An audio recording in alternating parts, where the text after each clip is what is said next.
They say nothing good ever comes after the words, "We don't want you here tonight." But I didn't believe it until the evening a stranger whispered those words to me across a plate of steak.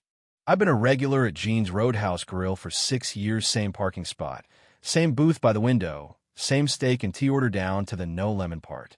In Savannah, rituals like that were the closest thing a man had to roots, especially when you wore an old army cap and carried more stories in your silence than most folks could stand to hear.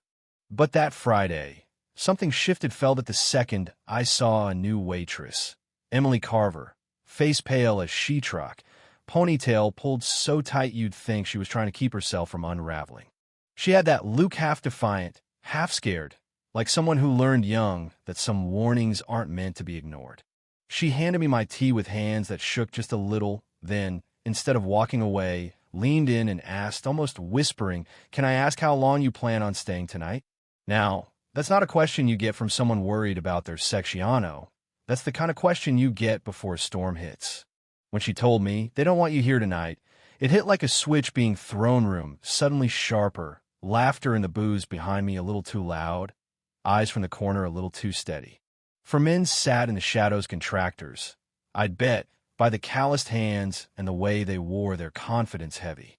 One of them, Logan Mercer, was trouble. Emily told me straight, said he'd been that way since high school, always finding a way to push people to the edge and then acting like it was for their own good. He leaves notes, she said, not just for the staff, but for management. Notes about who makes this place tense. Didn't take a genius to figure out who he meant. "You want me to leave?" I asked her, more curious than threatened. She shook her head. "No, I just want you to be ready. You know what I mean?" There are moments when you realize the world doesn't change because people talk it changes when someone's brave enough to say the quiet part out loud, even if their voice shakes. The tension ratcheted up from there, quiet but steady. The kitchen grew hushed. The bartender paused mid-glass. Even the kids sweeping near the back slowed down, all of us waiting to see what would happen next.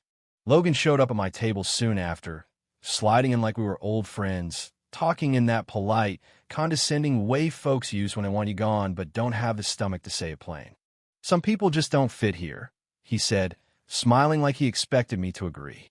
I told him, flat, "I've earned the right to sit where I want, eat what I want, and exist without asking your permission." But Logan wasn't playing for conversation, wanted me to know this was his town, his restaurant, and I was just passing through. The more he talked, the more it became clear it wasn't about me or my steak or even Emily. It was about power, who had it, who kept it, and who got pushed to the edge when they didn't play along. When I finally excused myself to clear my head, the booth was empty. When I came back, Logan and his crew had vanished, Emily nowhere in sight. I flagged down the busboy, asked after my server. "She went out back," he mumbled, eyes flicking toward the alley. Something told me this where the real story was happening. So I followed, slow and careful, catching the end of a tense exchange between Emily and Logan near the dumpster, her voice shaking, but unbroken, his all arrogance and veiled threats. "She won't be losing her job tonight," I said, stepping in, "not if I have anything to say about it." Logan tried to puff up, told me it wasn't my business. But here's the thing: when you spend your life watching people get pushed out of places they belong, it becomes your business whether you want it or not. We walked back inside, and the whole room felt different, eyes tracking us, energy thin and anxious. The manager, Travis, tried to smooth things over, told me dinner was on the house, tried to act like nothing was wrong. But I wasn't in the mood for small talk. "This isn't about drama or politics," I told him. "It's about decency. If that's too much, maybe you shouldn't be running your daddy's restaurant." Emily backed me up, spoke plain about what was happening, about the favoritism and the threats, about how silence keeps the worst people in charge. If standing beside him cost me this job, maybe it's not one I should have fought so hard to keep, she said, and you could feel the whole place take a breath. After that, things moved fast. Logan and his crew showed up outside after I'd left, thinking they could intimidate their way back into control. But when it came down to it, outside in the parking lot, under the streetlights, they blinked first. Walked away, loud and angry, but they walked away all the same. Inside, Emily still had her job, and Travis finally faced the truth call didn't pretend anymore that keeping the peace was the same as doing what's right. The next week, there was a new sign in the window. Respect is served here. Logan's crew stopped coming. The place felt lighter. And me? I came back like always.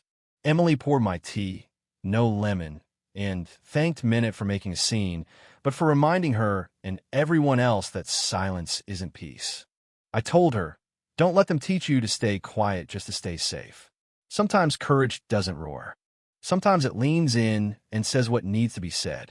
You know, I've spent my life thinking the loudest fights were the ones that mattered, but now I see it different.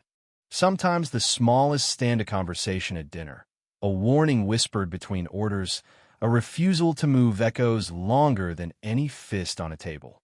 Sometimes all it takes is one voice to remind a room that what we tolerate, we become. So let me ask you, where do you draw your line? What's worth speaking up for, even if your voice shakes? I'd like to hear your story. Drop a comment below. Tell me what you think about right and wrong, justice and community. Because if there's one thing I learned that night, it's this. We're all just one quiet voice away from a better place.